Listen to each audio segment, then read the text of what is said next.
लौटाने समय तक तेरी बाट जोगते रहने के लिए हमारे को सहायता और मदद कीजिए। धन्यवाद के साथ प्रार्थना प्रभु यीशु मसीह के नाम से मांगते सुन ग्रहण कर ले पिता, आमीन।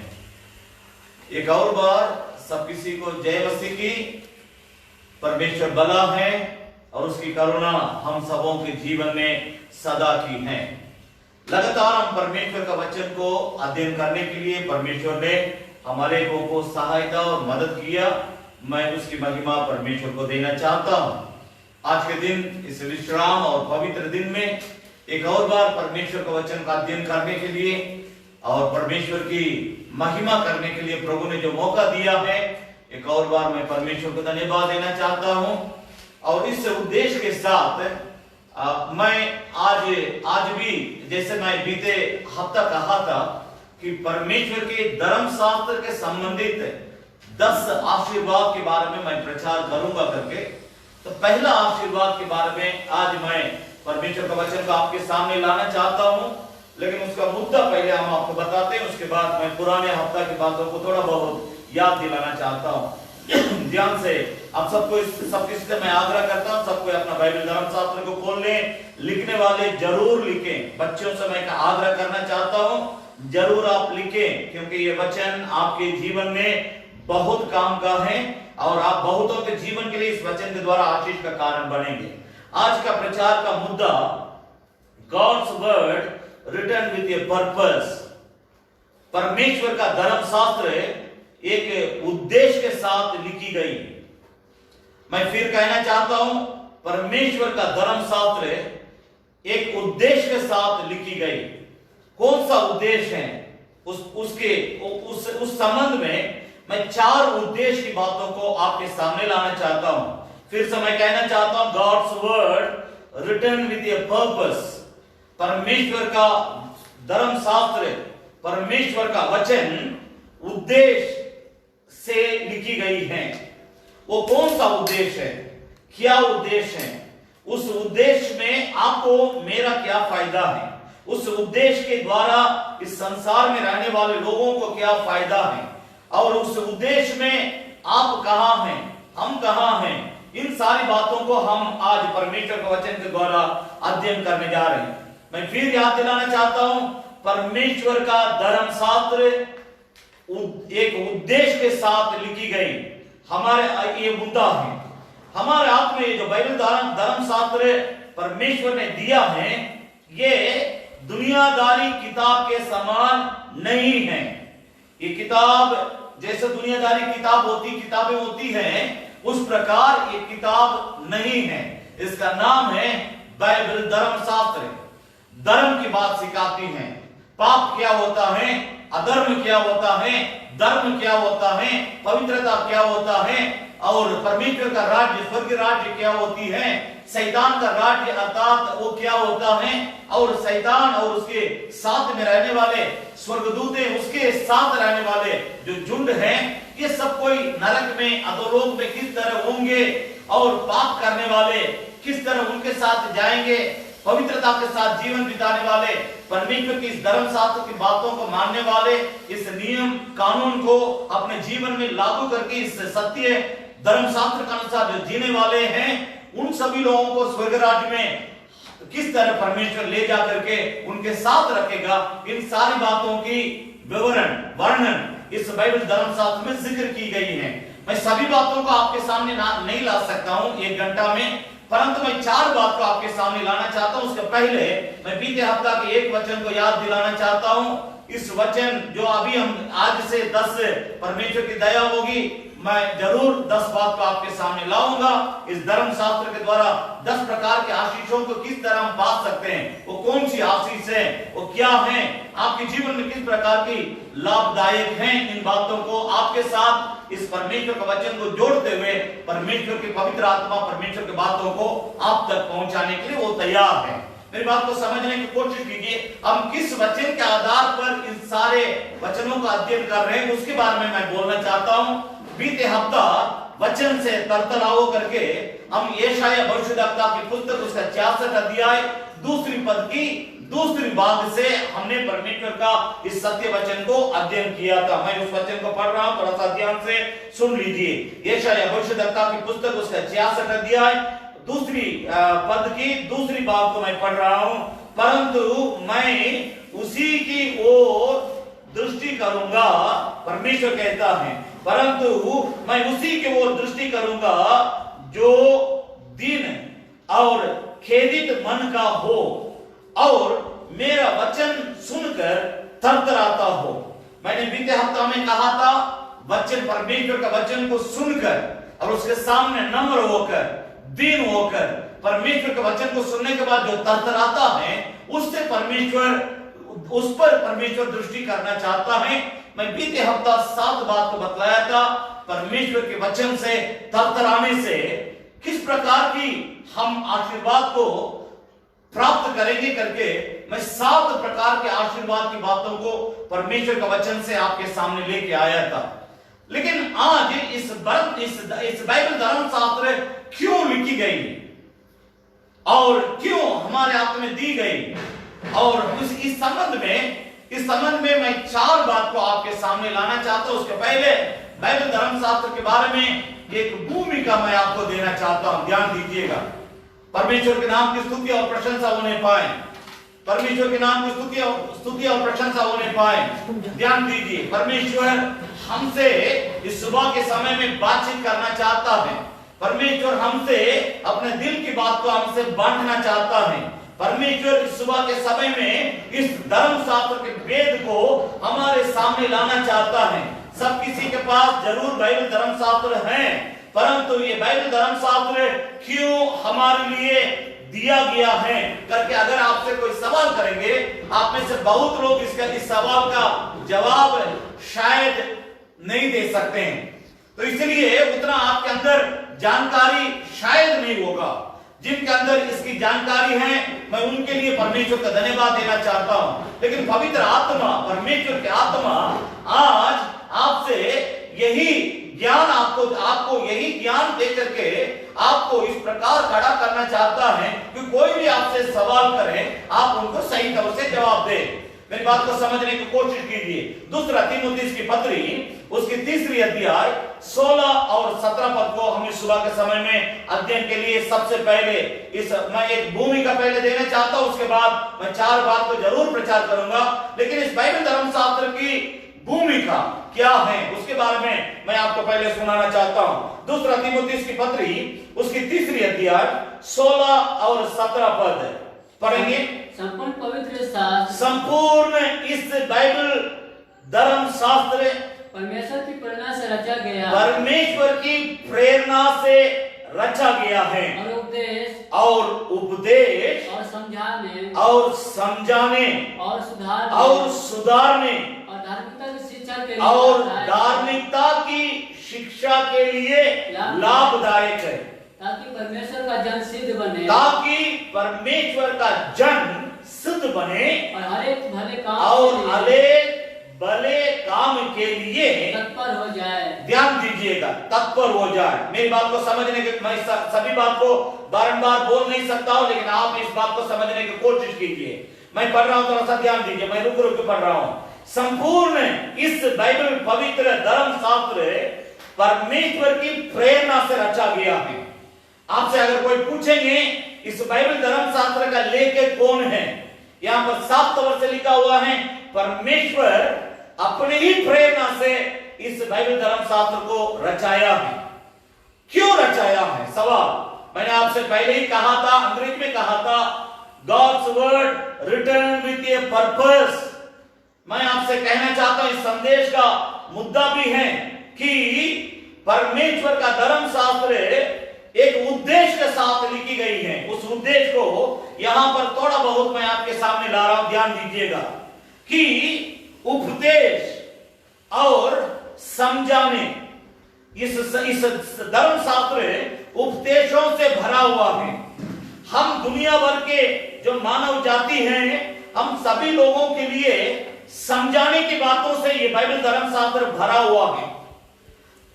और तीसरा यहां पर लिखा है सुधारने, हमारे जीवन के अंदर किन बातों को हमारे अंदर से सुधारना है।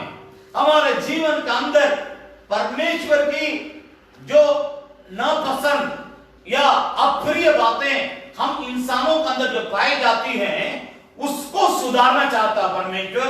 उसके लिए इस बाइबल धर्म शास्त्र को हमारे हाथ में परमेश्वर ने दिया है। और उसके बाद धार्मिकता की शिक्षा, इस बाइबल धर्म शास्त्र हमें धार्मिकता की शिक्षा देती है और उस शिक्षा के द्वारा हम लाभदायक हो, ये परमेश्वर के उद्देश्य है इस बाइबल धर्म शास्त्र को लिखने के लिए, हमारे हाथ में देने के लिए। 17 पद को मैं पढ़ रहा हूं, ताकि परमेश्वर का जन जो भी परमेश्वर को मानते हैं, जो भी इस संसार को रचने वाला परमेश्वर को मानते हैं, उनके जीवन में क्या होना चाहिए उसको समझने की कोशिश कीजिए, ताकि परमेश्वर का जन सिद्ध बने और हर एक भले काम के लिए तत्पर हो जाए। ये महत्वपूर्ण 2 उद्देश्य हैं। ये हमको सिद्ध बनना है, हमें परमेश्वर सर्वसिद्ध है। इस बात को समझने की कोशिश कीजिए, परमेश्वर सर्वसिद्ध है। हम जो उसको मानने वाले हैं, परमेश्वर चाहता है मेरा मानने वाले भी, मुझे मानने वाले भी मेरे जैसे सिद्ध बन जाए। ये परमेश्वर की इच्छा है। इसके लिए इस कारण परमेश्वर इस धर्म शास्त्र का हमारे हाथ में दिया है। दूसरा, हर एक भले काम के लिए हम तत्पर हो जाए। इस दुनिया में बहुत सारे लोग बुरे काम करते हैं, लेकिन परमेश्वर हमसे चाहता है कि मुझे मानने वाले, अगर कोई व्यक्ति कहे कि मैं परमेश्वर को मानता हूं, तो उसके अंदर बुरे काम नहीं होना चाहिए। आप किसी भी धर्म के मानने वाला क्यों ना हो, मेरी बात को समझने की कोशिश कीजिए। धर्म और परमेश्वर हमें यही सिखाता है, अगर हम परमेश्वर को मानते हैं तो हमारे अंदर केवल धार्मिकता रहे, धर्म की बात रहे, हम परमेश्वर के विरोध में कोई गलत काम ना करें। इसलिए भले काम करके यहां शब्द लिखा हुआ, उस भले काम के लिए हम तत्पर हो। मैं आपसे एक सवाल कर रहा हूं, अब अगर आप 10 साल से, 15 साल से, 20 साल से या 5 साल से बाइबल धर्मशास्त्र पढ़ रहे हैं, आपके अंदर परमेश्वर की जैसे भले काम करने के लिए आप कितना तत्पर रहते हैं, दूसरों के लिए भलाई करने के लिए, दूसरों के लिए भले काम करने के लिए कितना आप तत्पर रहते हैं। इसी के लिए इस बाइबल धर्मशास्त्र हमारे हाथ में दिया गया है, ध्यान दीजिएगा। तो यहाँ पर एक और बात को मैं आपके सामने लाता हूं। पहला तीमुथियुस की पत्री उसका पहला अध्याय, आखिर ये बाइबल धर्मशास्त्र क्यों लिखी गई है? पहला तीमुथियुस की पत्री उसकी पहला अध्याय 9 पद से लेकर 11 पद तक हम पढ़ेंगे। 9 पद से लेकर 11 पद तक। ये जान करके व्यवस्था धर्मी जन के लिए नहीं, पर अधर्मी हो। आपके पास कलम होगा तो नीचे अंडरलाइन कर लें। व्यवस्था अर्थात इस बाइबल धर्मशास्त्र धर्मी जन के लिए नहीं, जो दुनिया में पापी हैं उनको धर्मी बनाने के लिए, अर्थात दुनिया भर में जितने इंसान पाप में गिरे हुए हैं, भरे हुए हैं, उन पाप से भरे हुए इंसान को परमेश्वर धर्मी बनाने के लिए इस धर्मशास्त्र को परमेश्वर ने रचाया। यह जानकर कि व्यवस्था धर्मी जन के लिए नहीं, पर अधर्मियों, निरंकुशों, भक्तिहीनों, पापियों और अपवित्र, अशुद्ध मनुष्यों, माँ बाप के घात करने वालों, हत्यारों, बेविचारों, पुरुषगामियों, मनुष्य को बेचने वालों, झूठ बोलने वालों, और झूठी शपथ खाने वालों, झूठे शपथ खाने वालों, और इनका अतिरिक्त खरे उपदेश के सब विरोधियों के लिए ठहराई गई है। सब विरोधियों के लिए, परमेश्वर की सत्य के विरोध में जो विरोध करने वाले जितने हैं उनके लिए ये ठहराई गई है। 11 पद है। यही परम धन है, ये परम धन है, धन्य परमेश्वर की महिमा के उस सुसमाचार के अनुसार है जो मुझे सौंपा गया, सभी बातों को विस्तार पूर्वक आपको समझाने के लिए मेरे पास समय नहीं, एक भूमिका मैं दे रहा हूं ताकि बाइबल धर्मशास्त्र के बारे में आपके अंदर एक सही ज्ञान रहे। पहला तीमुथियुस की पत्री उसकी 4 अध्याय, तो उसका पहला पद से लेकर 7 पद तक हम सुनेंगे, ध्यान दीजिएगा। पहला तीमुथियुस की पत्री उसका 4 अध्याय 1 से लेकर 7 पद तक। परंतु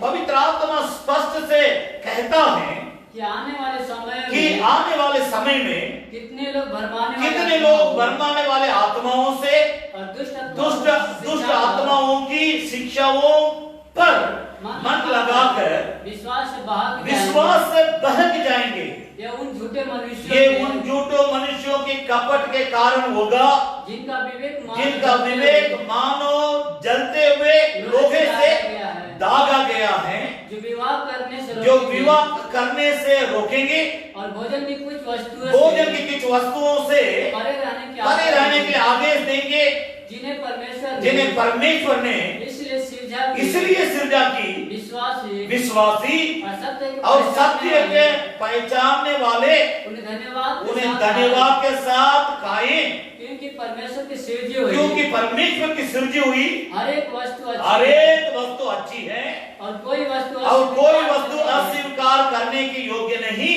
पर यह कि धन्यवाद के साथ खाए जाए, क्योंकि परमेश्वर का वचन और प्रार्थना के द्वारा शुद्ध हो जाती है। यदि तू भाइयों को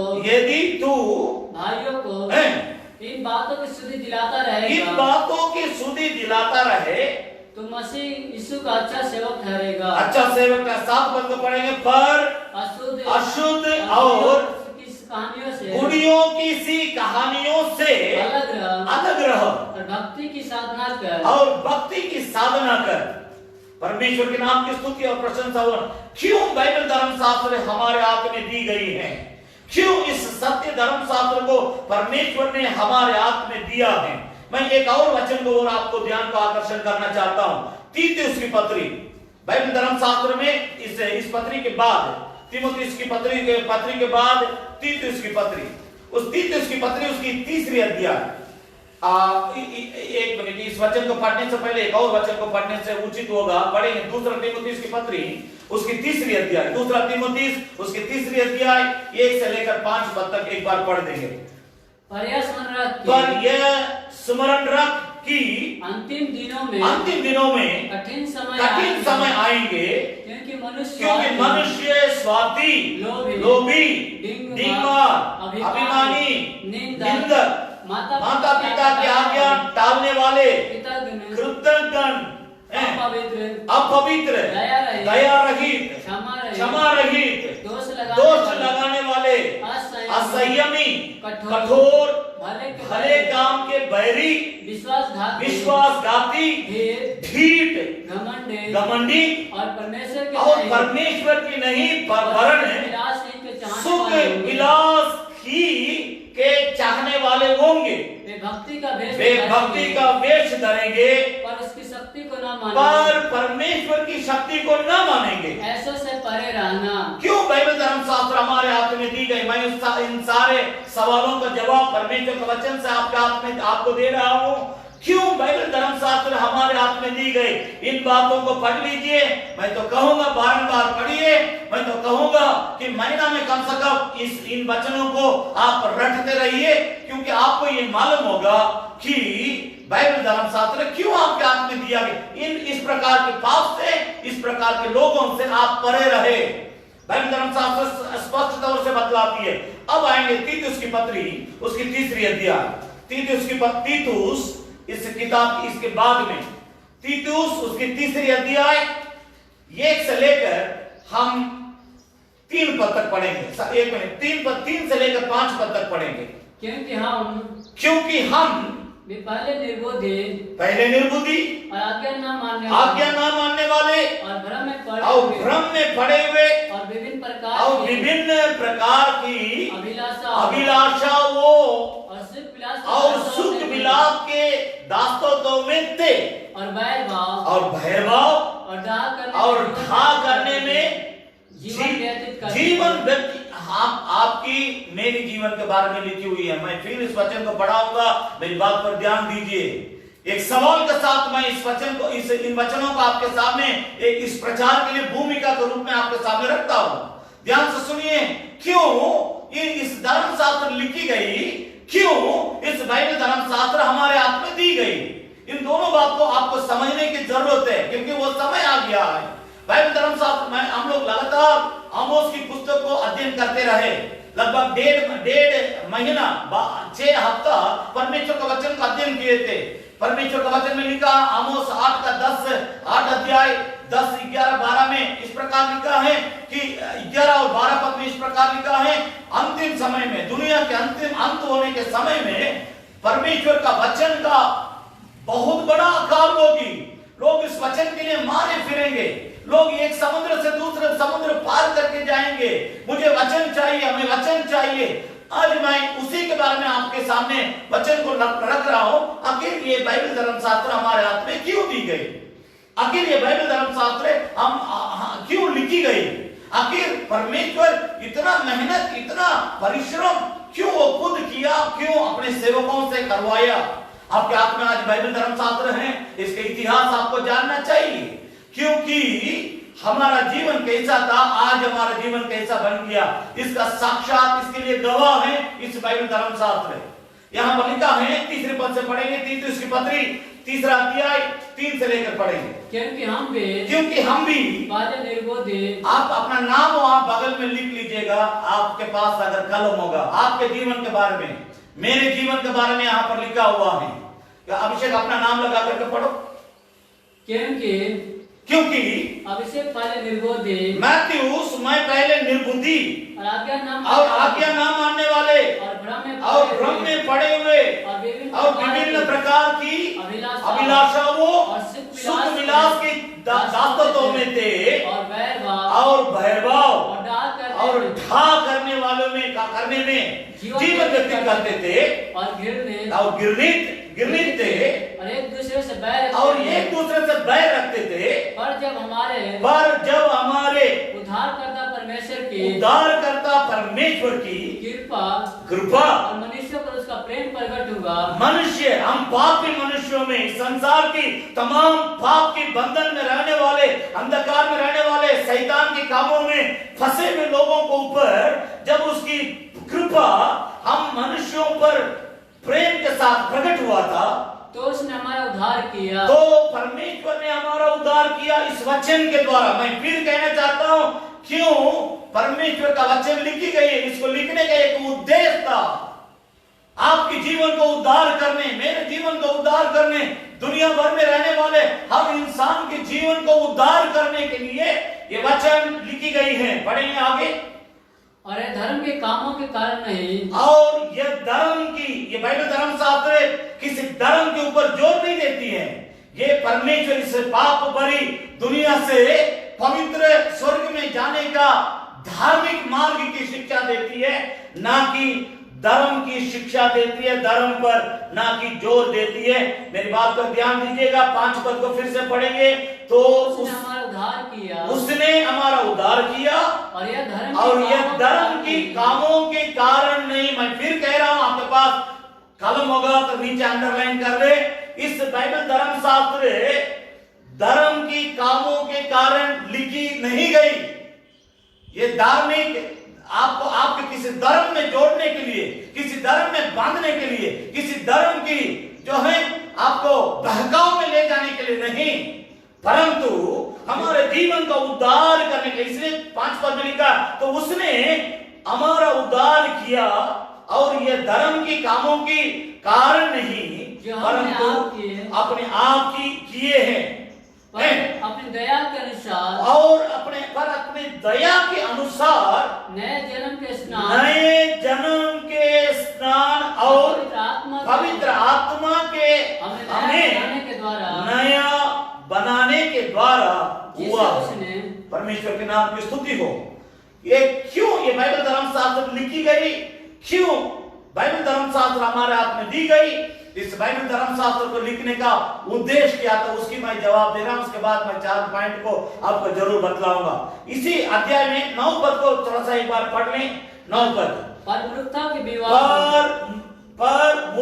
के विवादों और वंशावलियों और विरोध और झगड़ों से जो व्यवस्था के विषय में हो बचा रह, क्योंकि वे निष्फल और व्यर्थ हैं। झगड़ा, वाद विवाद, बहस, इन सारी बातों से अलग रहने के लिए बाइबल धर्म शास्त्र हमें शिक्षा देती है। अब हम एक बात पर आपका ध्यान को आकर्षण करना चाहता हूं।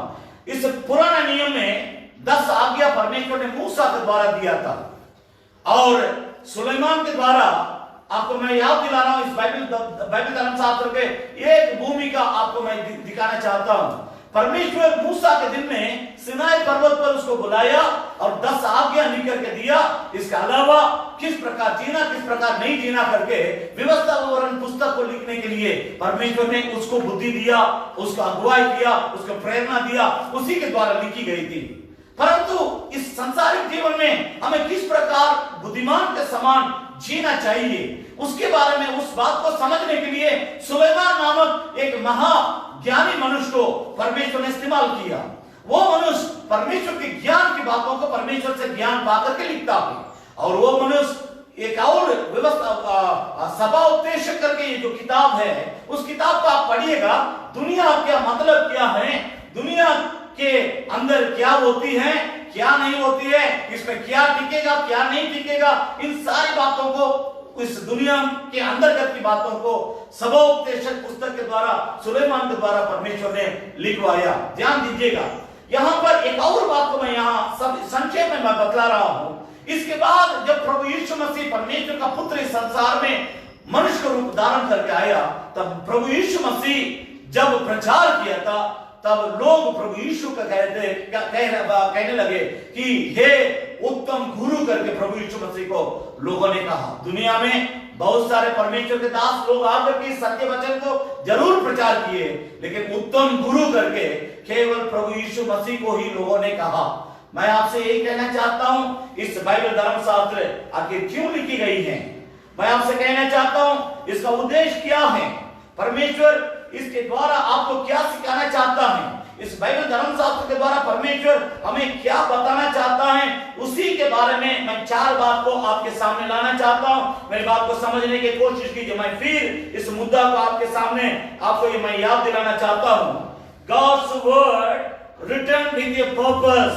मैं फिर कहना चाहता हूं, परमेश्वर का सत्य वचन, परमेश्वर का इस धर्मशास्त्र एक उद्देश्य के साथ लिखी गई है। ये बिना उद्देश्य का पुस्तक नहीं है, ये कहानी नहीं है, ये कथा नहीं है, ये किसी के सुनी सुनाई हुई बात नहीं है, ये सबके साथ अनुभव किया हुआ बात है। और दूसरी बात, परमेश्वर अपने पवित्र आत्मा के द्वारा प्रेरित करके, प्रेरणा दे करके इस बाइबल धर्मशास्त्र को लिखवाया। अब सवाल है, क्यों लिखवाया, क्यों हमारे हाथ में दिया? ये आप जब भी परमेश्वर का वचन का हाथ में लेंगे, जरूर प्रभु से ये कहिएगा, प्रार्थना कीजिएगा, प्रभु मुझे सिखाइए, प्रभु इस धर्मशास्त्र को क्यों हमारे हाथ में दिए, इसका उद्देश्य हमको सिखाइए करके जरूर प्रार्थना कीजिए। मैं बड़ी नम्रता के साथ परमेश्वर के सामने इस बात को रखना चाहता हूं। लगभग मैं 30 साल से सत्य वचन को प्रचार करता हूं। अभी भी मैं इस वचन को सीखता हूं, अभी भी मैं परमेश्वर से पूछता हूं, अभी भी मैं परमेश्वर के सामने झुकता हूं, अभी भी मैं पवित्र आत्मा से प्रतिदिन, प्रभु तेरे वचन की रोशनी मुझे चाहिए, तेरी वचन की गहरा भेद मुझे सिखाइए, आप ही मुझे सिखाना है। मैं परमेश्वर से, परमेश्वर की पवित्र आत्मा से हमेशा प्रतिदिन मैं इस जब कभी मैं इस बात को महसूस करता हूं, मुझे और चाहिए, मुझे और प्रकाश चाहिए, मुझे और वेद चाहिए, तब मैं परमेश्वर के सामने झुकता हूं। 30 साल प्रचार कर दिया, इसका मतलब ये नहीं है सब कुछ मैं जान गया। ना ना ना ना, मुझे कुछ नहीं मालूम है।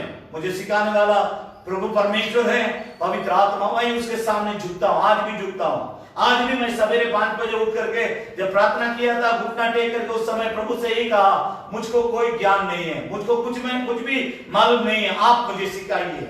मैं आपसे भी यही कहना चाहता हूं, इस धर्मशास्त्र को परमेश्वर आपके हाथ में क्यों दिया है, उसके लिए आपको परमेश्वर से प्रतिदिन पूछना होगा, कहना होगा, प्रार्थना करना होगा कि प्रभु तो मुझे सिखाइए, आखिर क्यों ये धर्मशास्त्र का वचन, ये धर्मशास्त्र मेरे हाथ में दिया गया, उसका इसका देने का उद्देश्य क्या है और लिखने का उद्देश्य क्या है, मेरा जीवन का उद्देश्य इस बाइबल धर्मशास्त्र से मैं समझना चाहता हूं। उसके लिए मेरी मदद कीजिए। नंबर 1, 4 बातें मैं बतलाऊंगा। नंबर 1, यूहन्ना सुसमाचार की पुस्तक उसका 20 अध्याय, नया नियम में यूहन्ना सुसमाचार की पुस्तक उसकी 20 अध्याय 31 पद को हम पहले पढ़ेंगे। परंतु ये इसलिए लिखे गए हैं कि तुम विश्वास करो कि यीशु ही परमेश्वर का पुत्र मसीह है, और विश्वास करके उसके नाम से जीवन पाओ। यहाँ पर नंबर 1 इस वचन को आप लिख लें। पहली बात, यूहन्ना 20 अध्याय का 31 पद, यहाँ पर लिखा है तुम विश्वास करो। पहले इस धर्मशास्त्र के ऊपर विश्वास करो। किस बात पर विश्वास करना है? यहां 2 बात लिखी गई है। विश्वास करो, पहली बात, इसमें क्या विश्वास करना है? एक सवाल है। यीशु ही परमेश्वर का पुत्र मसीहा है, दूसरा कोई नहीं है। यीशु ही परमेश्वर का परम प्रधान, परमेश्वर का पुत्र है, वही जो है हमें जो जीवन देने वाला है। और वो नीचे लिखा है विश्वास करके उसके नाम से जीवन पाओ। भाई बहन मेरी बात पर ध्यान दीजिए। ये बाइबल धर्मशास्त्र क्यों लिखी गई, क्यों हमारे हाथ में दी गई? नंबर 1, इस बाइबल धर्मशास्त्र पर पहले विश्वास कर। दूसरा, यीशु प्रभु ही परम प्रधान परमेश्वर का पुत्र है करके विश्वास करो। उसके द्वारा ही, उस विश्वास के द्वारा ही तुम उसके नाम से जीवन पाओगे। सभी बातों को बतलाने के लिए समय कम है, लेकिन मैं वचनों को बतला रहा हूं। थोड़ा सा हम कुछ बातों को आपके सामने रखना चाहता हूं, ध्यान से सुनिएगा। 2 बात पर ध्यान दीजिए। एक, पहले इस वचन का पहली बात, विश्वास करो, परमेश्वर के धर्मशास्त्र पर विश्वास करो। यीशु ही परमेश्वर का पुत्र है, विश्वास करो। अनंत जीवन उसी के द्वारा हमें मिलेगी, विश्वास करो।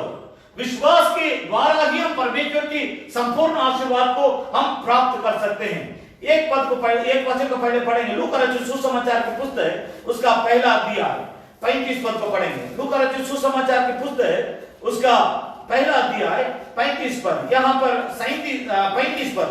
यहाँ पर एक बात को समझना है, प्रभु यीशु मसीह के जन्म होने से पहले की बात है। क्या बतलाया जा रहा है? स्वर्गदूत ने उसको उत्तर दिया, स्वर्गदूत ने उसको उत्तर दिया, पवित्र आत्मा तुझ पर पवित्र आत्मा मरियम से स्वर्गदूत बात करता है जो प्रभु यीशु मसीह का मां थी।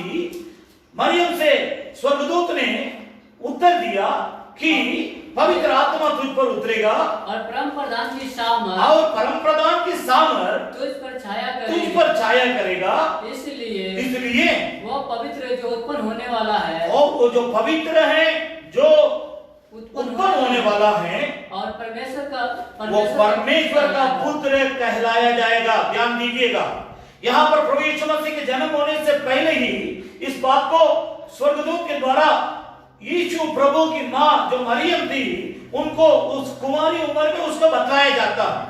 वही परम प्रधान परमेश्वर का पुत्र है जो पवित्र आत्मा के द्वारा तुम्हारे कोख में उत्पन्न होगा।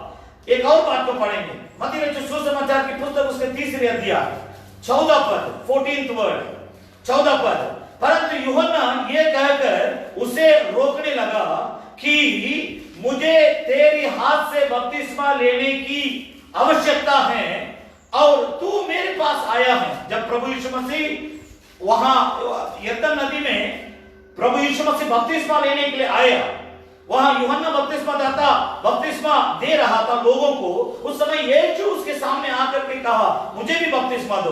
उस समय यूहन्ना बपतिस्मा दाता कहता है मुझे प्रभु आपसे बपतिस्मा लेना है। ध्यान दीजिएगा, यहां पर इस बात को कहने का मतलब आप तो परमेश्वर का पुत्र हैं, आप तो परम प्रधान परमेश्वर का पुत्र हैं, मुझे आपसे बपतिस्मा लेना, आप क्यों मेरे पास आ रहे हैं? यहाँ एक और बात को आखिरी पद को पढ़ेंगे, 17 पद। और देखो ये आकाशवाणी हुई, ये आकाशवाणी हुई, यह मेरा प्रिय पुत्र है जिसमें मैं अत्यंत प्रसन्न हूं। ध्यान दीजिएगा, एक स्वर्गदूत आकर के कहता है यही मसीह यीशु जो संसार के पापियों को उद्धार करने वाला है। और यूहन्ना बपतिस्मा दाता कहता है तू तो परमेश्वर का पुत्र है। यहाँ आकाशवाणी, परमेश्वर का आवाज यहाँ साफ साफ सुनाई देता है। ये आकाशवाणी हुई कि ये मेरा प्रिय पुत्र है जिससे मैं अति प्रसन्न हूं। कुछ बातों को मैं बतला रहा हूं, वचनों को लिखने वालों के लिए मैं बतला रहा हूं। आप प्रेरितों का काम 9 अध्याय के 20 पद को आप लिखेंगे, पढ़ेंगे, वहां लिखा है पौलुस यीशु मसीह के बारे में ये परम प्रधान परमेश्वर का पुत्र है करके बहुत जोर देकर के प्रचार करता है। अब एक वचन को पढ़ेंगे, पहला यूहन्ना 4 अध्याय उसका 14 और 15 पद को पढ़ेंगे। ध्यान दीजिएगा, मैं इतना देर तक जो भी वचनों को आपके सामने रखा, एक स्वर्गदूत यीशु मसीह के बारे में गवाही देता है, दूसरा यूहन्ना बपतिस्मा दाता, तीसरा परमेश्वर पिता, और उसके बाद पौलुस भी गवाही देता है प्रेरितों का काम की पुस्तक 9 अध्याय की 20 पद में। अब एक बात को ये अनिवार्य इसलिए मैं इस वचन को पढ़वा रहा हूं। पढ़ेंगे पहला यूहन्ना की पत्री उसका 4 अध्याय 14 और 15 पद को पढ़ेंगे, 14-15। हमने देख भी लिया और गवाही देते हैं कि पिता ने पुत्र को जगत का उद्धार करके भेजा है। जगत का उद्धार करके भेजा है। जो कोई यह मान लेता है कि यीशु परमेश्वर का पुत्र है, यीशु परमेश्वर का पुत्र है, परमेश्वर उसमें बना रहता है, और वह परमेश्वर में। ध्यान दीजिएगा, मैं फिर इस वचन को आपके सामने रखना चाहता हूं। हमने देख भी लिया है और गवाही देते भी हैं कि पिता ने पुत्र को जगत का उद्धार करके भेजा है। जो कोई ये मान लेता है कि परमेश्वर का पुत्र ये है। जो परमेश्वर का पुत्र है, परमेश्वर उसमें बना परमेश्वर उसमें बना रहता है। और वह परमेश्वर में। मेरी बात पर ध्यान दीजिएगा, हम विश्वास करने के लिए बुलाए गए हैं। इस बाइबल धर्म शास्त्र पर हम विश्वास करेंगे तब ही ये हमारे लिए संभव है, तब ही हम परमेश्वर में रहेंगे, परमेश्वर हमारे अंदर रहेगा। अगर विश्वास नहीं है हम उस आशीर्वाद को प्राप्त नहीं कर सकेंगे। ध्यान दीजिए, परमेश्वर के नाम की स्तुति हो। यहाँ एक और वचन को पढ़ेंगे, प्रभु के नाम की स्तुति और प्रशंसा होने पर 5 अध्याय का पहला पद को पढ़ेंगे, जिसका यह विश्वास है यीशु ही मसीह कि है। यीशु ही मसीह है, वह परमेश्वर से वो उत्पन्न हुआ है। परमेश्वर से उत्पन्न हुआ है, और जो कोई उत्पन्न और करने जो वाले कोई से- उत्पन्न करने वाला से प्रेम रखता है वो उससे भी प्रेम रखता है। वो उससे भी प्रेम रखता है जो उससे उत्पन्न हुआ है। जो उससे उत्पन्न हुआ। परमेश्वर के नाम की स्तुति और प्रशंसा होने पाए। भाई बहन, इस सुबह के समय में हम इस बात को समझने के लिए कोशिश करें, विश्वास के द्वारा ही हम प्रभु यीशु मसीह को पहचानने के लिए इस बाइबल धर्म शास्त्र पर हमको विश्वास करने की जरूरत है। जब तक हमारा विश्वास परमेश्वर का वचन और इस धर्म शास्त्र पर नहीं होगी, तब तक हम उस आशीर्वाद को प्राप्त नहीं कर सकते हैं। भाई बहन, इस बात पर ध्यान दीजिएगा। मैं यहाँ पर एक और बात को मैं जोड़ना चाहता हूँ। यूहन्ना रचित सुसमाचार की पुस्तक उसका 14 अध्याय, यूहन्ना रचित सुसमाचार की पुस्तक उसका 14 अध्याय 6 पद को जरा पढ़ेंगे। यूहन्ना 14 का 6। यीशु ने उससे कहा, यीशु प्रभु ने उससे कहा, मार्ग और सत्य मार्ग और सत्य और जीवन मैं ही हूँ। और जीवन मैं ही हूँ। बिना मेरे द्वारा कोई पिता के पास नहीं पहुँच सकता। कोई पिता के पास नहीं पहुंच सकता। भाई बहन, इस बात पर ध्यान दीजिए। क्यों बाइबल धर्म शास्त्र लिखी गई है, क्यों हमारे हाथ में बाइबल धर्म शास्त्र दी गई है। पहले हम विश्वास करें और उसके बाद जाने कि किसके द्वारा हम परमेश्वर के राज्य में प्रवेश कर सकते हैं। कौन मेरा उद्धार करता है, कौन मेरा पाप को क्षमा करेगा, कौन मेरे लिए क्रूस पर अपना जीवन का बलिदान देगा, कौन स्वर्ग जाने का रास्ता बतलाएगा, कौन स्वर्गीय परमेश्वर के पास हमको ले जाकर के पहुंचाएगा। एक और वचन को मैं आपको याद दिलाता हूं, प्रेरितों का काम के पुस्तक उसका 4 अध्याय 12 पद। प्रेरितों का काम के पुस्तक उसका 4 अध्याय 12 पद। किसी दूसरे के द्वारा उद्धार नहीं, क्योंकि स्वर्ग के नीचे मनुष्यों में और कोई दूसरा नाम नहीं दिया गया जिसके द्वारा हम उद्धार पा सकें। इस बात पर विश्वास कीजिए, हम उद्धार केवल प्रभु यीशु के नाम के द्वारा ही पा सकते हैं। परमेश्वर के नाम की स्तुति और प्रशंसा होने पाए। स्वर्ग से इस दुनिया में, इस धरती में रहने वाले हर इंसान को उद्धार करने के लिए एक ही एक नाम दिया गया है, वो नाम प्रभु यीशु का नाम है। उसी यीशु के नाम के द्वारा ही हम उद्धार पा सकते हैं। इसी के बारे में इस सत्य धर्म शास्त्र हमें ज्ञान देती है। अब आपको समझ में आता होगा क्यों बाइबल धर्म शास्त्र लिखी गई है, क्यों बाइबल धर्म शास्त्र हमारे हाथ में दी गई है। भाई बहन, इस पर एक बात का और समझना है, केवल प्रभु यीशु मसीह परमेश्वर का पुत्र नहीं है, केवल प्रभु यीशु मसीह उद्धार करता ही नहीं है, केवल प्रभु यीशु मसीह पाप की क्षमा करने वाला नहीं है, लेकिन उससे भी बढ़कर एक और बात को मैं बता रहा हूं। प्रभु यीशु हमारे लिए जीवन देने वाला, अपना जीवन दे करके हमारे लिए वो जीवन दिलाया, वो मर के हमें जीवन दिलाया। मैं एक 4-5 वचन को यूहन्ना रचित सुसमाचार की पुस्तक से आपको दिखाना चाहता हूं। यूहन्ना रचित सुसमाचार की पुस्तक उसकी पहला अध्याय, यूहन्ना रचित सुसमाचार की पुस्तक उसका पहला अध्याय 4 पद को पढ़ेंगे। उसमें जीवन था और वह जीवन मनुष्यों की ज्योति थी। आपके पास मैं लिखने वालों से आग्रह करता हूं, वचनों को लिखे।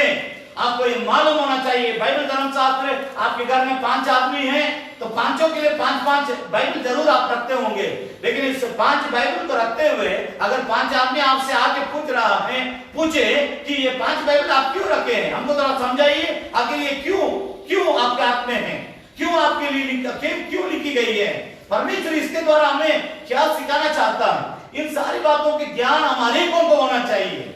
एक समय था केवल सेवकों के अंदर परमेश्वर का ज्यादा वचन के ज्ञान होना जरूरी था, लेकिन मैं आज कह रहा हूं विश्व भर के तमाम विश्वासियों के अंदर सेवक के अंदर जितना परमेश्वर का वचन का ज्ञान है, उसी तरह का ज्ञान आप विश्वासियों में भी होना जरूरी है, क्योंकि एक बड़ी जागृति विश्व भर में आने वाली है। उस समय हर किसी को परमेश्वर का वचन सिखाने के लिए लोग चाहिए। इसका मतलब ये नहीं केवल सेवक ही प्रचार करते रहेंगे, आप विश्वासी भी परमेश्वर का वचन को लोगों तक, अन्य जातियों को आप प्रचार करने के लिए अपने आप को तैयार कर लीजिए। मैं कह रहा हूं कि यीशु जीवन है। किस तरह है? 4 पद को मैंने पढ़वाया, उसमें जीवन था और वो जीवन मसीह, वह जीवन मनुष्यों के लिए ज्योति थी। 14 अध्याय के 10 अध्याय का 10 पद को पढ़ेंगे, 10 का 10 यूहन्ना रचित सुसमाचार की पुस्तक उसका 10 का 10। किस तरह यीशु जीवन देता है। चोर किसी और काम के लिए नहीं, परंतु केवल चोरी करने और घात करने और नष्ट करने के लिए आता है। मैं इसलिए आया कि वे जीवन पाए। देखिए यहाँ स्पष्ट करता प्रभु यीशु मसीह, ये बाइबल धर्मशास्त्र है, इसलिए हमारे हाथ में दिया गया, इसके द्वारा हम जीवन पाएं। और वो जीवन देने वाला प्रभु यीशु मसीह, वो कहता है चोर और किसी काम के लिए नहीं, परंतु चोरी करने, घात करने और नष्ट करने के लिए आता है।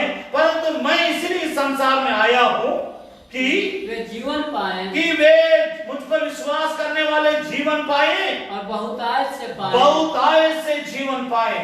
11 अध्याय 25 पद, यीशु ने उससे कहा, पुनरुत्थान और जीवन मैं ही हूँ, जो कोई मुझ पर विश्वास करता है वह यदि मर भी जाए तो भी जिएगा। हम 14 का 6 पहले पढ़वा चुके, इसलिए मैं पढ़वाएंगे नहीं, लिखने के लिए आप लिख सकते हैं। ध्यान दीजिएगा, यहाँ पर स्पष्ट तौर से लिखा है कि यीशु हमारे लिए जीवन देने के लिए आया। यीशु परमेश्वर का पुत्र है। यीशु हमें अनंत काल की मृत्यु से बचा करके अनंत जीवन का भागीदार बना के हमें स्वर्ग राज्य में ले जाने के लिए आया है। इसलिए प्रभु यीशु मसीह ने कहा, यीशु ने कहा कि पुनरुत्थान और जीवन मैं ही हूं, जो कोई मुझ पर विश्वास करता है वह यदि मर भी जाए तो भी जिएगा। परमेश्वर के नाम की स्तुति और प्रशंसा होने पाए। एक और वचन तो पढ़ेंगे, रोमियो की पत्री उसका 5 अध्याय, रोमियो की पत्री उसकी 5 अध्याय 21 पद को पढ़ेंगे। रोमियो की पत्री 5 अध्याय 21 पद, कि जैसा पाप ने मृत्यु फैलाते हुए राज्य किया, जैसा पाप ने मृत्यु फैलाते हुए राज्य किया, वैसा ही हमारा प्रभु यीशु मसीह के द्वारा अनुग्रह भी अनंत जीवन के लिए धर्मी ठहराते हुए राज्य करे। ध्यान दीजिएगा, यहाँ पर समझने वाली बात है।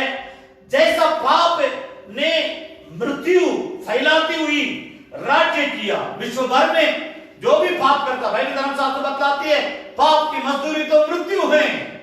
बाइबल धर्मशास्त्र साफ साफ बतलाती है। पुराना नियम में भी वही बात है, नया नियम में भी वही बात है।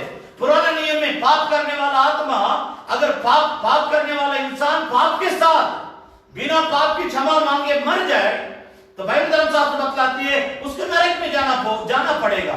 उसी बात को रोमियो के पत्र 3 अध्याय में पौलुस उसका क्लियर करता है कि पाप का मजदूरी तो मृत्यु है, परंतु परमेश्वर का वरदान हमारा प्रभु यीशु मसीह में अनंत जीवन है।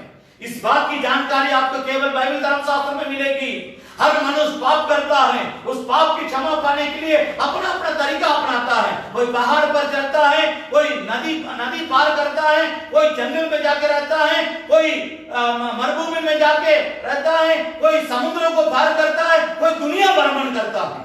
लेकिन बाइबल धर्मशास्त्र साफ तौर से बतलाती है। ये रोमियो के पत्र 30 अध्याय के 23 पद, 6 अध्याय के 23 पद में स्पष्ट तौर से लिखा है, सबने पाप किया है और परमेश्वर की महिमा से रहित है। पाप की मजदूरी तो मृत्यु है, परंतु वहां देयर इज ए ऑप्शन, वहां एक विकल्प तो परमेश्वर हमारे लिए रखता पाप से बचने के लिए, कि पाप का मजदूरी तो मृत्यु है, परंतु परमेश्वर का वरदान हमारा प्रभु यीशु मसीह में अनंत जीवन है। इसलिए इस बात को समझने की कोशिश कीजिए।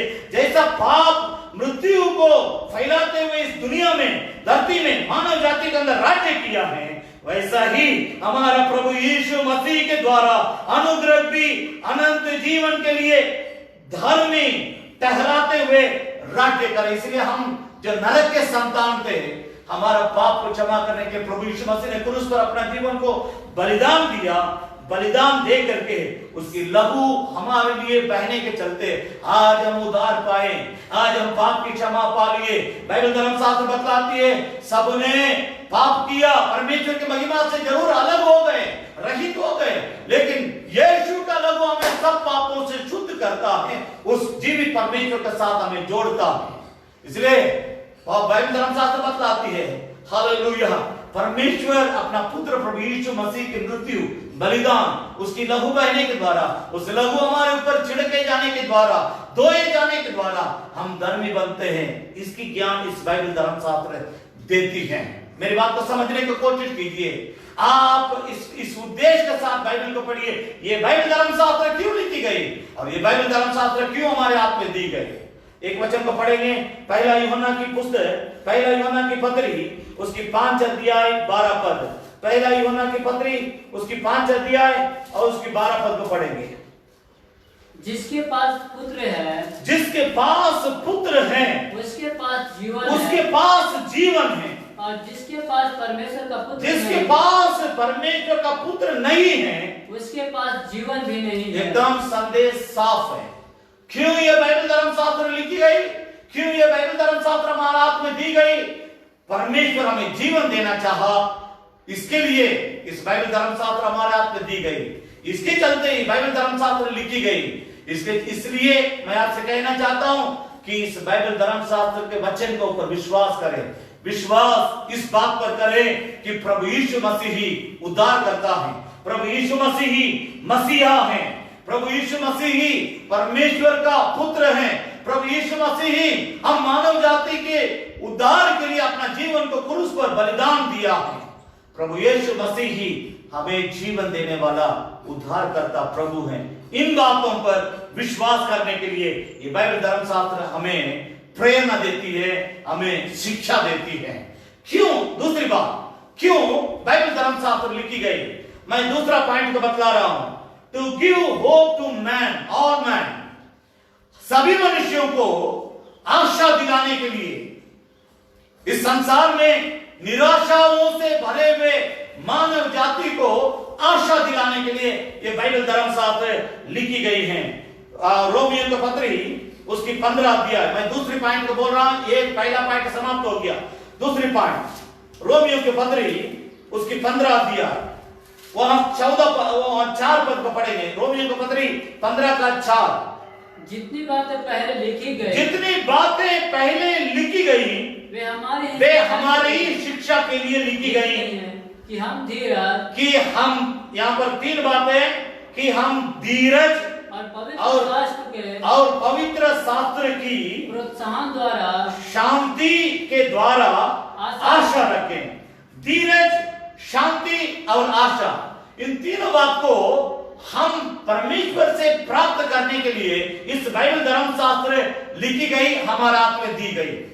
मैं साफ तौर से आपके सामने फिर से कहना चाहता हूं, to give hope to all man, दुनिया की तमाम लोगों को आशा दिलाने के लिए इस बाइबल धर्मशास्त्र लिखी गई, हमारे हाथ में दी गई। यहां पर इसे 4 पद में लिखा है, धीरज, शांति, आशा।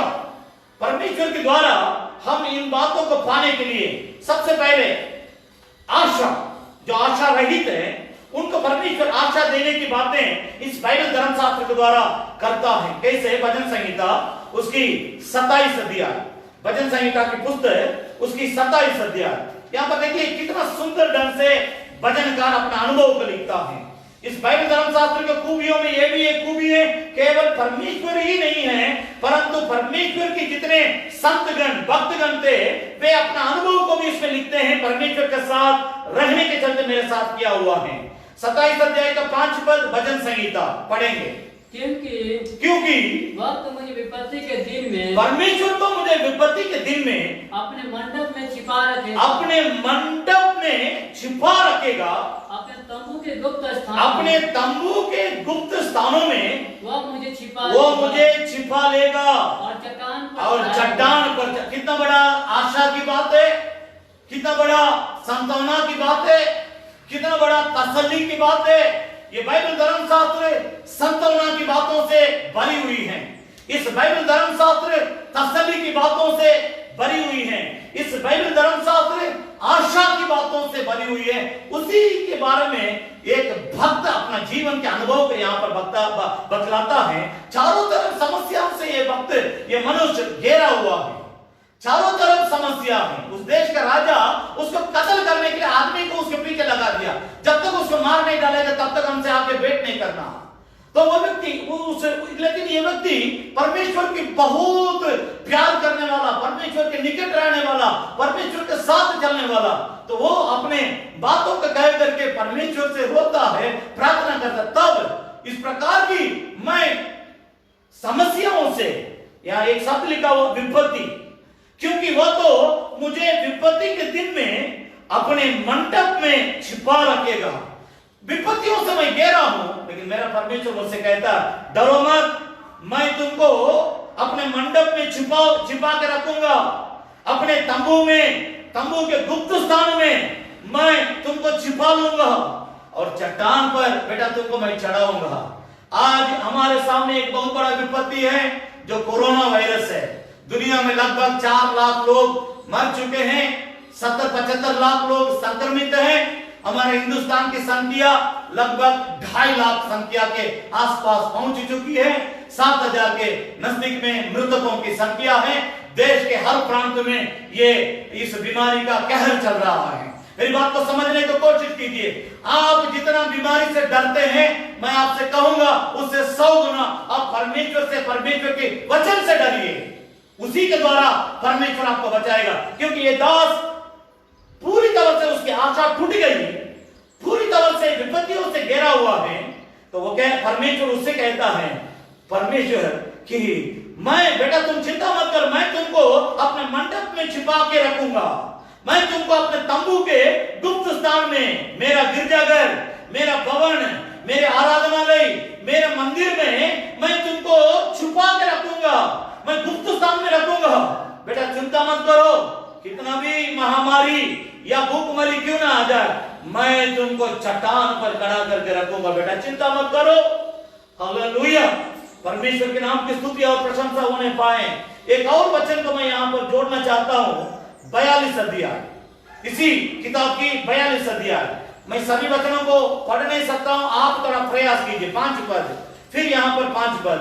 हे मेरे प्राण तू क्यों, हे मेरे प्राण तू क्यों गिरा जाता है? तू अंदर ही अंदर, तू अंदर ही अंदर क्यों व्याकुल है? क्यों व्याकुल है? परमेश्वर पर आशा लगाए रख, परमेश्वर पर आशा लगाए रख, क्योंकि मैं उसके दर्शन सदा पाकर, कि मैं उसके दर्शन सदा पाकर उसका धन्यवाद करूंगा। वो अपने से बात करता है, दाऊद अपने अनुभव को लिखता है। हे मेरे मन, वो अपने से बात करता है, हे मेरे मन तू क्यों गिरा जाता है? तू क्यों अंदर ही अंदर व्याकुल है? परमेश्वर पर आशा लगाए रह, क्योंकि मैं उसका दर्शन से उद्धार पाकर फिर उसका धन्यवाद करूंगा। मतलब परमेश्वर का धन्यवाद देने लायक ये हो गया। इतना समस्याओं से भर गया, इतना मुसीबत है, इतना नाना प्रकार की चिंता उसको घेर लिया, एकदम इंसान दब गया था। इसके चलते वो परमेश्वर का धन्यवाद दे नहीं पाता। मैं आपसे कहना चाहता हूं, मेरी बेटी, दूसरी बेटी का स्कूल की उसकी इंटर एग्जाम मार्च महीना 24 तारीख समाप्त हुई थी, लेकिन वो लगभग 60 एग्जाम समाप्त होने के बाद 62-63 दिन वो अपने हॉस्टल में थी। मैं मैं परमेश्वर के धन्यवाद कर रहा हूं। मैं परमेश्वर के सामने सबके लिए गवाही के रूप में बता रहा हूं। लेकिन किसी भी दिन रोते रोते बैठ करके परमेश्वर को धन्यवाद देने नहीं भूला, प्रार्थना करना नहीं छोड़ा, वचन पढ़ना नहीं छोड़ा, परमेश्वर की संगति में रहना नहीं छोड़ा। मैं परमेश्वर को धन्यवाद देना चाहता हूं कि प्रतिदिन धन्यवाद, प्रतिदिन आराधना, प्रतिदिन भजन कीर्तन, प्रतिदिन वचन का अध्ययन, कई दिन प्रचार भी किया। लेकिन मैं आज परमेश्वर का धन्यवाद देना चाहता हूं। इसका एक ही एक कारण है, इस सत्य बाइबल धर्मशास्त्र ही मुझे उस लायक बनाया है, उस तरह का ताकत दिया है, उस तरह का बल दिया है, उस तरह का सामर्थ्य दिया है, उस तरह का शक्ति दिया है। मेरे प्यारों, समस्या हमारे जीवन में बहुत कुछ आ सकती है, लेकिन एक बात पर ध्यान दीजिए, परमेश्वर पर भरोसा रखो, परमेश्वर पर आशा रखो, परमेश्वर की ऊपर जो हमारी आशा है वो कभी टूटना नहीं चाहिए, उस पर हम हमेशा कायम रहे। मेरी बात पर ध्यान दीजिएगा। यहाँ पर और भी दो बात मुझे बोलना था, लेकिन समय बहुत कम होने के चलते मैं संक्षेप में दोनों बात को आपके सामने रख रहा हूं। लेकिन एक बात को समझना है कि परमेश्वर यहाँ पर एक दो बात को यहाँ पर जोड़ता है। आशा भी चाहिए, परमेश्वर के सामने नम्र भी होना है, तभी ये वचन हमारे जीवन में काम करेगा। किसी किसी के अंदर परमेश्वर के प्रति बहुत आशा है कि परमेश्वर कर देगा, हो आशा बहुत है, लेकिन जीवन में नम्रता नहीं है। जीवन में नम्रता नहीं रहेगा, आशा हमारे जीवन में काम नहीं कर सकता है, भरोसा हमारे जीवन में काम नहीं कर सकता है। मैं फिर कह रहा हूं, लूका रचित सुसमाचार की पुस्तक उसका 14 अध्याय, प्रभु यीशु मसीह का वचन को जरा समझने की कोशिश कीजिए। लूका रचित सुसमाचार की पुस्तक उसका 14 अध्याय 11 पद को पढ़ेंगे। यहाँ प्रभु यीशु मसीह नम्रता के बारे में कितना सुंदर ढंग से बतलाता है। देखिए, जो कोई अपने आप को बड़ा बनाएगा वो छोटा किया जाएगा, और जो कोई अपने आप को छोटा बनाएगा वो बड़ा किया जाएगा। बाइबल धर्मशास्त्र हमें यही सिखाती है, इसको पढ़ करके तुम छोटा हो जाओ, इसको पढ़ करके तुम नम्र हो जाओ, इसको पढ़ करके तुम झुक जाओ, इसको पढ़ करके जब समझ आ जाएगा परमेश्वर के सामने, अब मैं नहीं रहा, अब मैं नहीं हूं, प्रभु तू ही मेरे अंदर है। इस प्रकार की विचार, इस प्रकार की निष्कर्ष हमारे अंदर आना चाहिए, इस प्रकार के निर्णय में हमको पहुंचना है, तब परमेश्वर मुझे बड़ा बनाएगा, परमेश्वर उठा के खड़ा करेगा। इसलिए प्रभु यीशु मसीह ने कहा, जो कोई अपने आप को बड़ा बनाएगा वो छोटा किया जाएगा, जो कोई अपने आप को छोटा बनाएगा वह बड़ा किया जाएगा। यहाँ पर एक और वचन को मैं जोड़ रहा हूं, पहला पतरस की पत्री उसकी 5 अध्याय 5 पद, पहला पतरस की पत्री उसकी 5 अध्याय 5 पद, वहां पतरस कितना सुंदर ढंग से लिखता है। इसी प्रकार दूसरे भाग, क्योंकि उस वचन का 5 अध्याय का दूसरा भाग, परमेश्वर अभिमानियों का सामना करता है परंतु दीनों पर, नम्र लोगों पर अनुग्रह करता है। हालेलुया। दूसरी पॉइंट मैं यहाँ पर समाप्त करता हूँ। तीसरी और चौथा पॉइंट को मैं कहकर अंत कर रहा हूँ, लेकिन पूरा प्रचार नहीं कर सकता, समय समाप्त हो गया है। तीसरी बात, क्यों बाइबल धर्मशास्त्र लिखी गई? God's word written with a purpose। मैं फिर बारंबार इस बात को बोलना चाहता हूँ, परमेश्वर का वचन एक उद्देश्य के साथ लिखी गई है। ये फालतू किताब नहीं है, इसका नाम पवित्र धर्मशास्त्र है। धार्मिक बातों से भरा हुआ है, पवित्र बातों से भरा हुआ है। परमेश्वर के साथ किस तरह रिश्ता बनाया जाए, किस तरह उसके नजदीक में आया जाए, किस तरह उससे प्यार किया जाए, किस तरह उसकी दिल के अंदर घुस जाए, इस संबंध की बातों से इस बाइबल धर्मशास्त्र भरी हुई है। तीसरी बात को मैं बतला रहा हूं, तीसरा पॉइंट, कि to relate human experience as a warning. मेरी बात को समझने की कोशिश कीजिए, मैं फिर कह रहा हूं, to relate human experience as a warning. परमेश्वर हमारे लिए इस बाइबल धर्मशास्त्र को इसलिए लिख करके दिया है ताकि ये हमारे लिए चेतावनी हो, सावधान, इसको पढ़ करके हम सावधान अपने जीवन में बरके, सावधानी बरके। सावधानी हटी दुर्घटना घटी। संसारिक भाषा, संसारिक गाड़ी चलाने वाले लोग इस बात को सब कोई जानते हैं। अगर सावधानी हटी दुर्घटना घटी, ये बात न केवल संसारिक जीवन के लिए, पवित्र मसीह जीवन के लिए ये बिल्कुल एकदम ठीक बैठता है।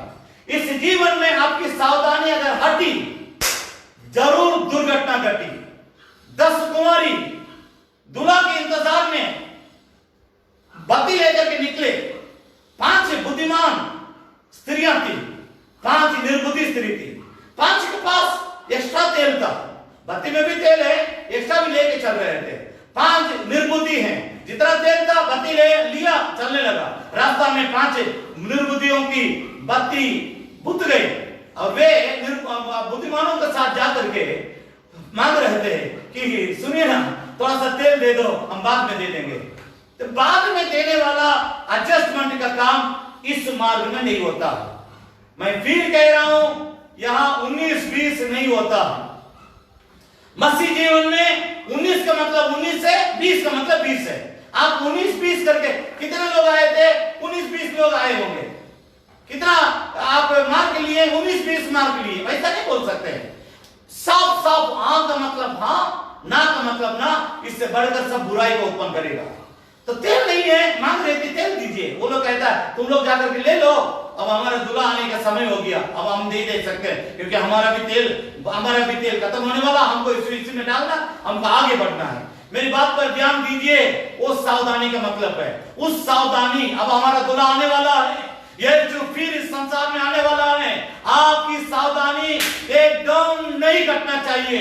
आपकी सावधानी इस जीवन में से, इस वचन में से, परमेश्वर की सत्य मार्ग से बिल्कुल नहीं हटना है। अगर हट गया दुर्घटना जरूर घटेगा। तीसरी बात पर ध्यान दीजिए। पहला, मैं इस बात को फिर याद दिला रहा हूं, क्यों बाइबल धर्मशास्त्र लिखी गई? To relate human experience as a warning, हमारे लिए चेतावनी के रूप में ये लिखी गई है। क्या चेतावनी?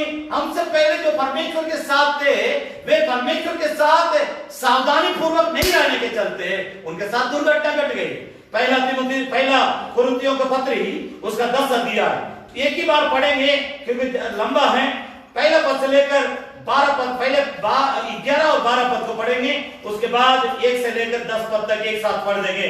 ध्यान पूर्वक सुनिएगा, सबको अपना बाइबल को अपने हाथ में लेके देखें। परंतु ये सब बात है, परंतु मैंने कहा था चेतावनी, बाइबल धर्मशास्त्र चेतावनियों से भरा हुआ है।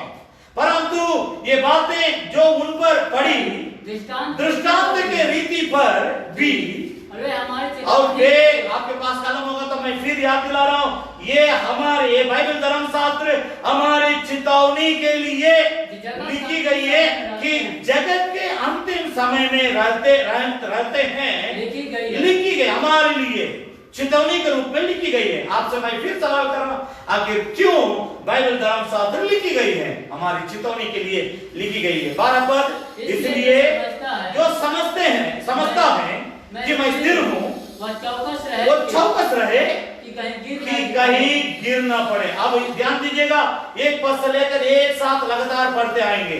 हे भाइयों, मैं नहीं चाहता कि तुम इस बात से अनजान रहो, कि हमारे सब बाप दादा, मैंने कहा था ना, चेतावनी, वार्निंग, क्या जो इसके पहले परमेश्वर के साथ थे वे सही तौर से नहीं थे, जो सबके बारे में नहीं, जो सही तौर से नहीं थे उनके बारे में यहाँ पर लिखा हुआ है।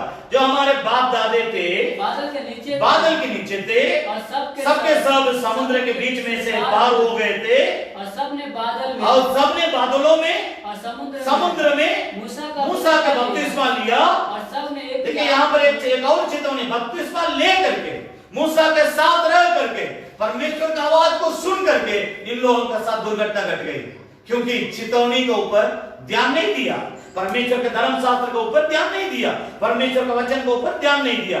तीसरी पद है, सबने एक ही आत्मिक भोजन किया, और सबने एक ही आत्मिक जल पिया, क्योंकि वे उस आत्मिक चट्टान से पीते थे जो उनके साथ साथ चलती थी, जो प्रभु यीशु मसीह के बारे में यहाँ पर जिक्र है, जो उनके साथ साथ चलती थी, और वह चट्टान मसीह यीशु था। परंतु परमेश्वर उनमें से बहुतों से प्रसन्न न हुआ। ध्यान दीजिए, यही सावधानी की बात है।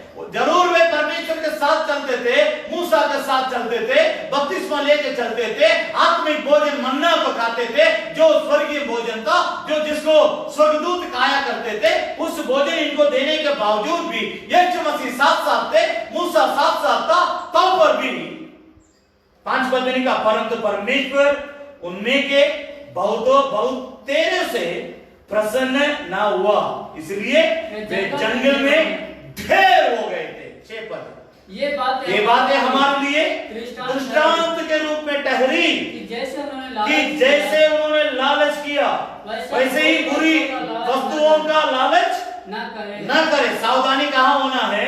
दुनिया की बुरी वस्तुओं पर लालच ना करे, जो आपको नरक में पकड़ के ले जाएगा। 7 पद, और तुम मूर्ति पूजक ना तुम मूर्ति पूजक बनो जैसे कि उनमें से जैसे भी उनमें से कितने बन गए थे। कितने बन गए। ध्यान दीजिए, आप प्रभु का अगर एक हाथ में पकड़े हैं, प्रभु के साथ रहे, कभी प्रभु कभी दुनिया, कभी शैतान कभी यीशु मसीह। समस्या आएगा तो यीशु मसीह आपके पास चाहना, आपका पॉकेट गर्म रहेगा तो यीशु मसीह से कोई प्यार नहीं है, यीशु मसीह से कोई रिश्ता नहीं, यीशु मसीह से ना प्रार्थना है, ना पारिवारिक प्रार्थना है, ना बाइबल पढ़ना है, ना अपने बच्चों के साथ आत्मिक बातें करना है, ना परिवार के साथ मिलकर के एक दिन उपवास करना। इन सारी बातों से आप एकदम गायब हो जाएंगे जब आप परमेश्वर को छोड़ के अन्य देवता, आपके लिए पैसा देवता हो सकता है, आपकी नौकरी आपका देवता हो सकता है, आपका काम, आपका दोस्त, आपका यार, आपका रिश्तेदार, आपका धन दौलत पढ़ाई, इन सारी बातें आपके लिए मूर्ति पूजा के रूप में परमेश्वर को छोड़ के अपने ओर खींच सकता है। ध्यान दीजिए, सावधानी से, सावधानी हटी, दुर्घटना आपके जीवन में जरूर घटेगी। आगे बढ़े। जैसा लिखा है लोग खाने पीने बैठे और खेलने कूदने उठे और ना हम बेविचार करें जैसा उनमें से कितनों ने किया है। एक दिन में 23,000 मर गए। एक दिन में 1,000 मर गए। उनमें से 23,000 मर गए। हाँ, ठीक से पढ़े। एक दिन में वो उनका पाप के चलते एक दिन में 23,000 मर गए। 8 पद लिखा 9 पद। और न हम प्रभु को परखे जैसा उनमें से कितनों ने किया है। सांपों के द्वारा नाश किए गए। और न तुम कुड़कुड़ाए जिस रीति से उनमें से कितनों ने कुड़कुड़ाए, वे नाश करने वालों के द्वारा नाश किए गए। परंतु ये सब बातें जो उन पर पड़ी दृष्टांत के रीति से पर थी, हम हमारे लिए लिखी गई है। इसलिए और हमारी चेतावनी के लिए जो जगत के अंतिम समय में रहते हैं लिखी गई है। हमारे लिए कान खोल करके जरा सुन ले। प्रभु यीशु मसीह बारंबार इस शब्द को इस्तेमाल किया, जिसको कान हो वो सुन ले, जिसको कान हो वो सुन ले। इसलिए जो समझता है कि मैं स्थिर हूं या चौकस रहे, इस बात पर ध्यान दीजिए। 12 पर, इसलिए जो समझता है कि मैं स्थिर हूं वह चौकस रहे कि कहीं गिर ना पड़े। चौथी बात को मैं कह करके 2 मिनट बंद कर रहा हूं, ध्यान दीजिएगा। चौथी बात, क्यों बाइबल धर्मशास्त्र लिखी गई है? God's word written with a purpose, एक उद्देश्य के साथ बाइबल धर्मशास्त्र लिखी गई है। चौथी बात को मैं बता रहा हूं, to give knowledge of eternal life। ध्यान दीजिए, to give knowledge of eternal life, अनंत जीवन की ज्ञान देने के लिए इस बाइबल धर्मशास्त्र लिखी गई है। अनंत जीवन की ज्ञान, सभी बातों को बताने के लिए समय नहीं है। पहला यूहन्ना की पत्री उसका 5 अध्याय, पहला यूहन्ना की पत्री उसकी 5 अध्याय, परमेश्वर के नाम की स्तुति हो, उसका 13 पद को पढ़ेंगे। पहला यूहन्ना उसकी 5 अध्याय 13 पद। मैंने तुम्हें जो परमेश्वर के पुत्र के नाम पर विश्वास करते हो, मैंने तुम्हें जो परमेश्वर के पुत्र के नाम पर विश्वास करते हो इसलिए लिखा है कि तुम जानो कि अनंत जीवन तुम्हारा है। इस बाइबल धर्मशास्त्र क्यों लिखी गई है? मैं फिर आपसे कहना चाहता हूं, to give knowledge of eternal life, अनंत जीवन की ज्ञान देने के लिए। ये जो जीवन है ये साधारण जीवन, एक दिन समाप्त हो जाएगा। ये आपको 50 साल हो सकता है, 60 साल हो सकता है, 70 साल हो सकता है, 80 साल हो सकता है, 90 साल या 100 साल आप पार कर जाएंगे। लेकिन ये असली नहीं है। असली जीवन परमेश्वर के साथ उस स्वर्ग राज्य में जाके परमेश्वर के साथ रहने का जो जीवन है, उसी के बारे में बाइबल धर्मशास्त्र बताते इटर्नल लाइफ, अनंत जीवन। बाइबल धर्मशास्त्र बताते अनंत जीवन तुम्हारा है। पहला यूहन्ना 5 अध्याय का 13 पद के आखिर में लिखा है कि मैंने तुम्हें इसलिए लिखा हूं, अनंत जीवन तुम्हारा है। मैं सभी बातों को बतला नहीं पा रहा हूं। इस अनंत जीवन स्वर्ग राज्य के बारे में और अनंत जीवन का पुस्तक करके स्वर्ग राज्य में एक पुस्तक है। उसके सभी वचनों को मैं पढ़ा नहीं पा रहा हूं, लेकिन वचन को मैं बता, लिखने वाले लिख ले। पुराना नियम में 3 जगह में मैं इस बात को बता रहा हूं। जीवन का पुस्तक करके एक पुस्तक है जो स्वर्ग राज्य में है। उस जीवन का पुस्तक में आपका नाम लिखा जाना चाहिए, तभी आप उसमें प्रवेश कर सकते हैं। उस जीवन का पुस्तक में आपका नाम लिखे जाने के लिए आपको अपने पापों से मन फिराना है। पिता, पुत्र, पवित्र आत्मा के नाम से इस धर्म शास्त्र को पढ़ करके, विश्वास करके, अपने पापों से मन फिरा के संपूर्ण तौर से दुनिया के पापों से अलग होकर के आपको बपतिस्मा लेना होगा। जिस दिन आप बपतिस्मा इस रीति से लेंगे, उस दिन आपका नाम जीवन का पुस्तक में लिखा जाएगा। अब एक सवाल है, क्या जीवन का पुस्तक केवल नया नियम में है, पुराना नियम में इसके जिक्र है? हाँ है, लेकिन अभी वचनों को पढ़ने के लिए समय नहीं है, मैं बोल दे रहा हूं, आप लिख लेंगे। निर्गमन की पुस्तक उसका 32 अध्याय 33 पद है। वहां पर मूसा इस बात को इस्तेमाल करता है, जीवन का पुस्तक। भजन संहिता में 69 अध्याय 69th चैप्टर 69 अध्याय 28 पद है। भजन संहिता 69 अध्याय 28 पद है। दानियल की पुस्तक उसका 12 अध्याय का पहला पद है। परमेश्वर के नाम की स्तुति और प्रशंसा होने पाए।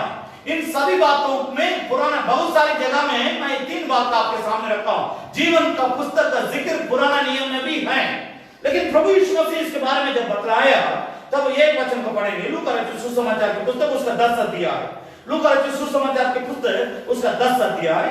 वहां पर प्रभु यीशु मसीह किस तरह इस बात को लाते हैं। पहले 20 पद को पढ़ेंगे, 10 अध्याय के 20 पद। तो भी इससे आनंदित मत हो कि, तो भी तुम आनंदित मगन न हो क्योंकि आत्मा तुम्हारे वश में है। तो भी इससे आनंदित मत हो क्योंकि आत्मा तुम्हारा वश में है। परंतु आत्मा मतलब ये पवित्र आत्मा के बारे में नहीं है, दुष्ट आत्मा के बारे में लिखा।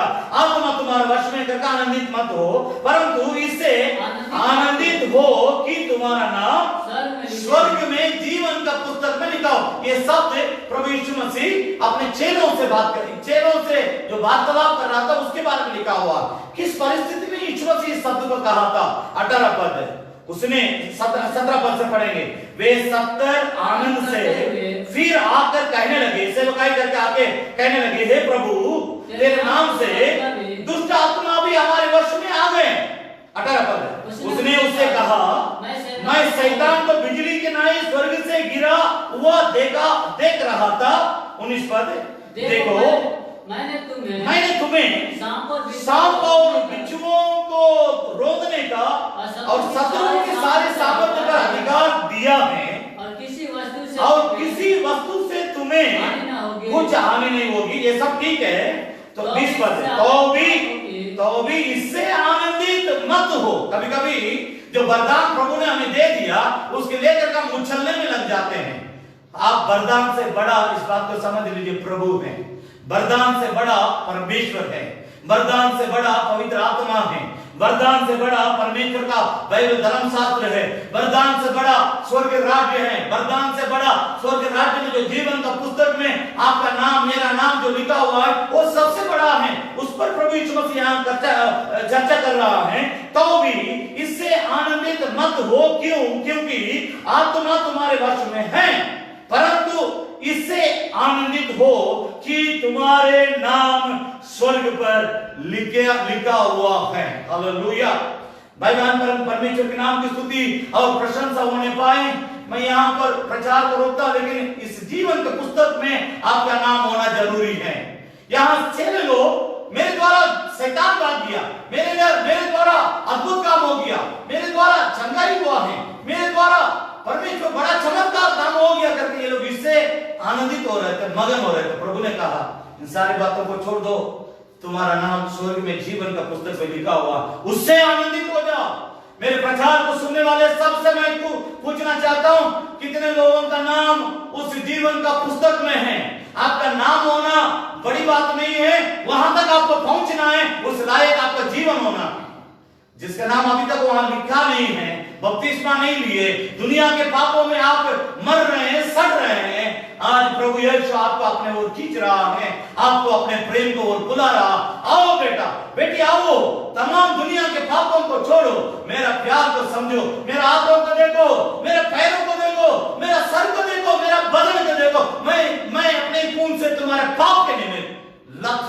किया हूं। मेरा सीना पे देखो, भाला से लोगों ने ऐसा मारा जो मेरा दिल को फाड़ दिया। तुम्हारे लिए आ जाओ, संसार के पापों को छोड़ दो, उस जीवन के पुस्तक में तुम्हारा नाम लिखा जाना चाहिए।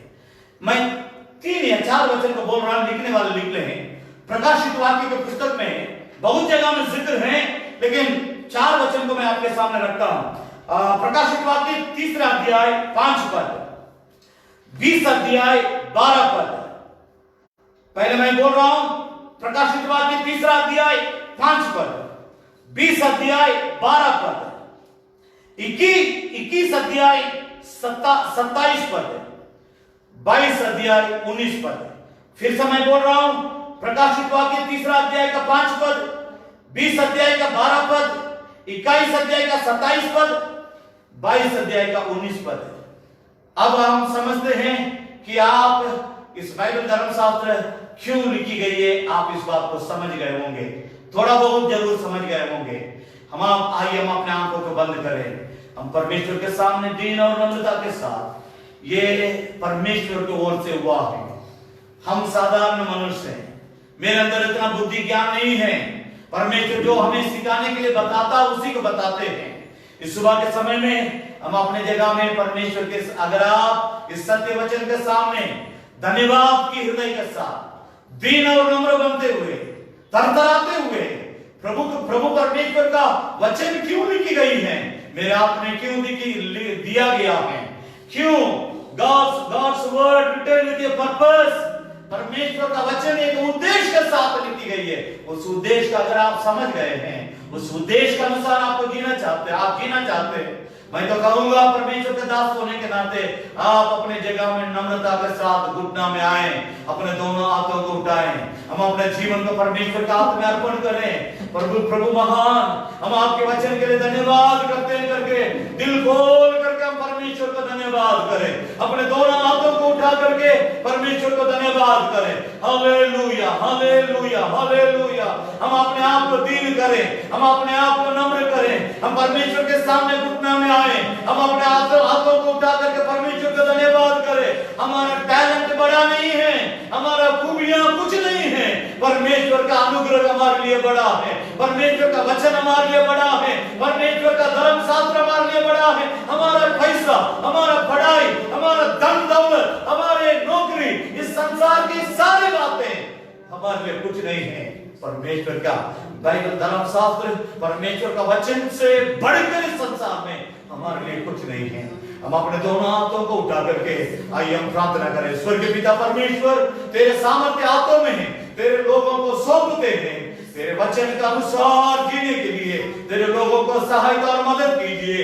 और ये बाइबल धर्मशास्त्र क्यों लिखी गई है, लिखने का उद्देश्य क्या है, प्रभु जी तूने कहा तुम इस पर विश्वास करो। हालेलुया। परमेश्वर पिता हम आपको धन्यवाद करते हैं, तुम इस बाइबल धर्मशास्त्र के द्वारा अनंत आशा को पाओगे, और इस बाइबल धर्मशास्त्र के द्वारा तुम हालेलुया तुम चेतावनियों को पाओगे, तुम गलत रास्ता में ना जाओगे और चेतावनियों को पाओगे, और इस बाइबल धर्मशास्त्र के द्वारा अनंत जीवन की बातों को तुम जानोगे। इसलिए मेरे बेटे, मेरे बेटियां, मेरे पास आओ और मेरे वचन को पढ़ो, मेरे धर्मशास्त्र के वचनों को पढ़ करके उसके अनुसार अपने जीवन को बदल लो, क्योंकि जीवन मैं हूं।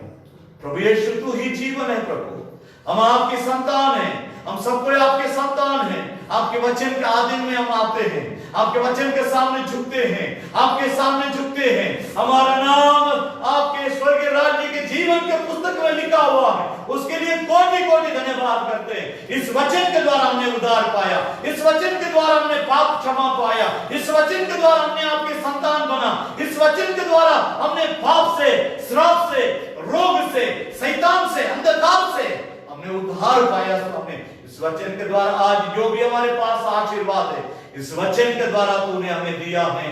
हम आपको कोटि कोटि धन्यवाद करते हैं जीवन भर इस वचन के लिए, इस वचन के साथ, इस वचन के समान जैसे हमारे लिए शिक्षा दिया गया है उस तरह जीने के लिए हमारे को सहायता मदद कीजिए। धन्यवाद के साथ सारी इज्जत और महिमा तुझे देते हुए जितने लोग तेरे वचन को सुने हैं उन सभी लोगों का आशीर्वाद दीजिए। वचन के प्रति भूख, वचन के प्रति प्यास को उत्पन्न कीजिए प्रभु। तेरे वचन को सुनकर जो तरतराता है उन्हीं को वो तो दृष्टि करता है, हमें उस प्रकार के जीवन दे। धन्यवाद के साथ सारी इज्जत और महिमा तुझे देते हुए प्रार्थना प्रभु यीशु मसीह के नाम से मांगते सुनो कर पिता, आमीन। प्रभु आप सबों का आशीर्वाद दे। सब किसी को जय मसीह की।